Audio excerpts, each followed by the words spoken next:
తస్మాత్ జాగ్రత్త. చంద్రబాబు నాయుడు గారిని ఒకసారి అలిపిరి దగ్గర వెంకటేశ్వర స్వామి వదిలేశారు, ఈసారి వెంకటేశ్వర స్వామి వదిలేయడని.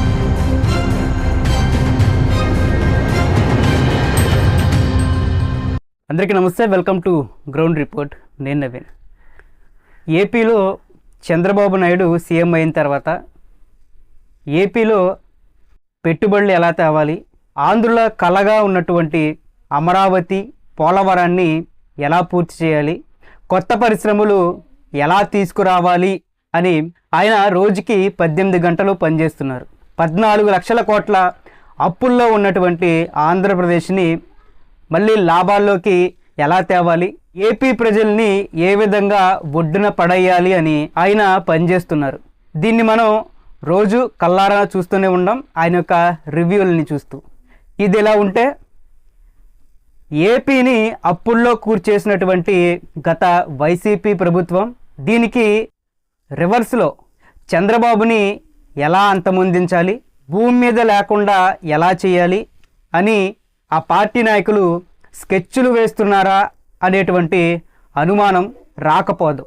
దీనికి ప్రత్యక్ష ఉదాహరణ, సాక్ష్యం కూడా ఆ పార్టీకి చెందినటువంటి ఒక నాయకుడు ఆ పార్టీకే చెందినటువంటి సొంత ఛానల్లో డిబేట్లో మాట్లాడినటువంటి మాటలే. చంద్రబాబు నాయుడు గారిని ఒకసారి అలిపిరి దగ్గర వెంకటేశ్వర స్వామి వదిలేశారు, ఈసారి వెంకటేశ్వర స్వామి వదిలేయడం అనేది మాత్రం మరొకసారి విజ్ఞప్తి చేస్తున్నారు. ఇవి నోరుజారో లేకపోతే పొరపాటున వచ్చినటువంటి మాటలో కాదు, ఆయన పూర్తి స్పృహలో ఉండి అంతా తెలిసినటువంటి మాట్లాడిన మాటలుగానే కనిపిస్తున్నాయి. వీరిలో ఎంత భయం ఎందుకు వచ్చిందంటే, గత వైసీపీ ప్రభుత్వం ఉన్నప్పుడు వైసీపీకి చెందినటువంటి నాయకులు అప్పట్లో చేసినటువంటి తప్పులు, అవినీతులు ఒక్కొక్కటిగా బయటికి రావడం, ఇక వరుసగా ఆ నాయకులు జైలు బాట పట్టడం, అలాంటి పరిస్థితులు ఏపీలో కనబడుతుండటంతో నిజంగానే చంద్రబాబు ప్రాణాలకి ముప్పు తెచ్చే విధంగా ఆ పార్టీ నాయకులు అడుగులు పడుతున్నట్లుగా ఆ నాయకులు, ఆ పార్టీకి చెందినటువంటి నాయకుల యొక్క వ్యాఖ్యల్లో స్పష్టంగా అర్థమవుతుంది. ఆ పార్టీకి చెందినటువంటి నాగార్జున యాదవ్ అనే నాయకుడు చేసినటువంటి వ్యాఖ్యలు ఒకసారి చూస్తే, ఒకప్పుడు చంద్రబాబు నాయుడు అలిపిరి ఘటన జరిగినప్పుడు అక్కడ వెంకటేశ్వర స్వామి దయ వల్ల బయటపడ్డాడంట. ఇక ఇప్పుడు ఆ పరిస్థితి ఉండదు అనే విధంగా మాట్లాడాడు. అంటే ఈ మాటల్లోనే స్పష్టంగా అర్థమవుతుంది వారి యొక్క ఫ్యూచర్ ప్లాన్ ఏంటి అనేది. అయితే ఏపీలో కూటమి గెలిచినప్పటి నుంచి కూడా వైసీపీకి చెందినటువంటి నాయకులు అనేకమైనటువంటి అనుచిత వ్యాఖ్యలు చేస్తున్నప్పుడు, అసత్య ప్రచారాలు చేస్తున్నప్పుడు, సంఘానికి ముప్పు తెచ్చే విధమైనటువంటి వ్యాఖ్యలు చేస్తుంటే ఇంకా టీడీపీ లేకపోతే కూటమికి చెందినటువంటి ప్రభుత్వం ఇంకా ఎందుకని చూస్తూ ఊరుకుంటుంది, వారిపైన ఎందుకు ఎలాంటి యాక్షన్ తీసుకోవట్లేదు అనేది ఇక్కడ ఎక్కువగా ఉత్పన్నమవుతున్నటువంటి ప్రశ్న.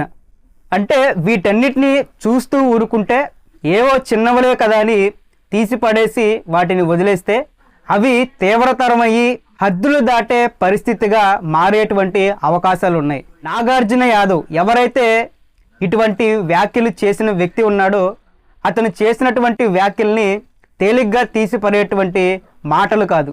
ఈసారి వదిలే ప్రసక్తే లేదు అనేటువంటి మాటల్లో ఎవరు వదలరు, దేనికి వదలరు, అసలు దీనికి ఎవరు ప్లాన్ చేస్తున్నారు అనేటువంటి అంశాలపై ఏపీ పోలీసులు ఖచ్చితంగా ఆరా తీయాల్సినటువంటి అవసరం ఉంది. చంద్రబాబు నాయుడేమి సాదాసీదా వ్యక్తి ఏం కాదు, సాదాసీదా నాయకుడేం కాదు. ఈయన జాతీయ నాయకుడు, ఇంటర్నేషనల్ స్టాండర్డ్స్ ఉన్నటువంటి పొలిటీషియన్, పైగా కేంద్ర బలగాలు Z+ కేటగిరీ రక్షణలో ఉన్నటువంటి వ్యక్తి. ఈయనకి థ్రెట్ ఎక్కువగా ఉందనే కేంద్ర ప్రభుత్వం Z+ కేటగిరీని మొన్న SPGకి అప్గ్రేడ్ చేసింది. అయితే ఈ సమయంలో వైసీపీకి చెందినటువంటి నాయకులు ఇలాంటి వ్యాఖ్యలు చేయటం నిజంగానే చంద్రబాబు ప్రాణాలకి ముప్పు వాటిల్లుతుందా అనేటువంటి భయాందోళనలో ఆ పార్టీ శ్రేణులు ఉన్నారు. హై సెక్యూరిటీ ఉన్నటువంటి ఒక వ్యక్తి పట్ల బహిరంగంగా ఒక టీవీ ఛానల్లో ఆయన ప్రాణాలకి ముప్పు తెచ్చే విధమైనటువంటి వ్యాఖ్యలు చేస్తున్నారంటే ఇది ఖచ్చితంగా సీరియస్గా తీసుకోవాల్సినటువంటి విషయం. గత ప్రభుత్వంలో ఏపీలో హత్యలు చేసి దాన్ని ఆత్మహత్యలుగా చిత్రీకరించిన సంగతి అందరికీ తెలిసిందే. అయితే ఇదే తరహాలో ఏదైనా ప్లాన్ చేస్తున్నారా? ఇలాంటి పనుల్లో ఆ పార్టీ ఆరితేరింది అని ప్రజల్లో బలంగా వినిపిస్తుంది.